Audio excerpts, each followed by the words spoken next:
Që është e vërteta, Kosova për vitet e tëra ka qenë, si thosh, një oazë e shërbimeve të huaja, përfshi edhe atyne që nuk ja duan të mirën këtij vendi, nga vendet të cilat janë jo miqësore me Republikën e Kosovës, siç është Republika e Serbisë, e ku ato kanë operu pa i bartë pasojat ose pa frikën se mund të zihen ose mund të zbulohen ose mund të arrestohen. Viteve të fundit, sidomos nga viti 2023 tutje, kemi pa një përkushtim më të madh të institucioneve të sigurisë, siç është Agjencioni Kosovar i Inteligjencës dhe struktura tjera të sigurisë, të cilët kanë arrestuar disa persona, madje ka prej tyre që edhe janë akuzuar nga prokuroria në një procedurë të metodjeshme dhe janë shpallë fajtor. Kishim rastin kur një zyrtar i lartë, i cili ka punu më herët në strukturat e shtetit Kosovës, e ka pranu fajësinë dhe është dënu nga gjykata themelore në Prishtinë. Disa raste janë në pritje sipër, kemi rastin e atyne personave të Ferizajt, Bedri Shabani dhe një personi tjetër me mbiemrin Qerimi, se s'po më kujtohet emri, cilët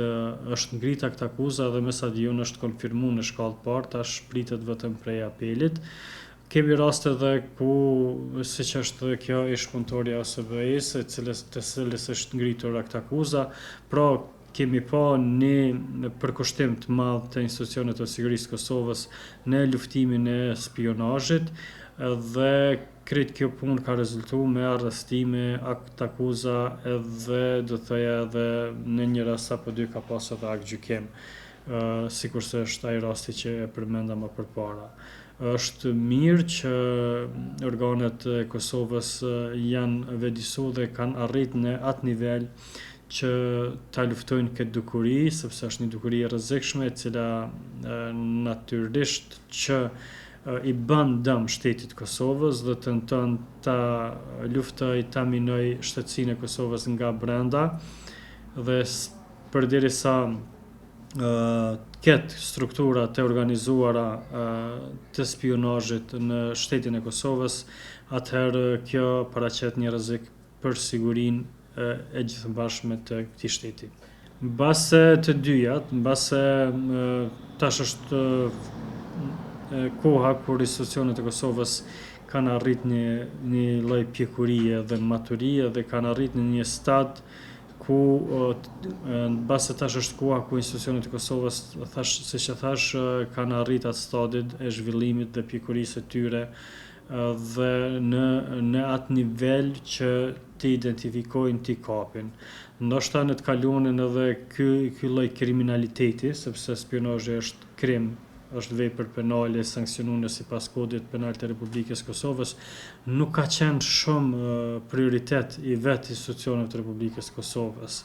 për arsye të cilat unë nuk më i di.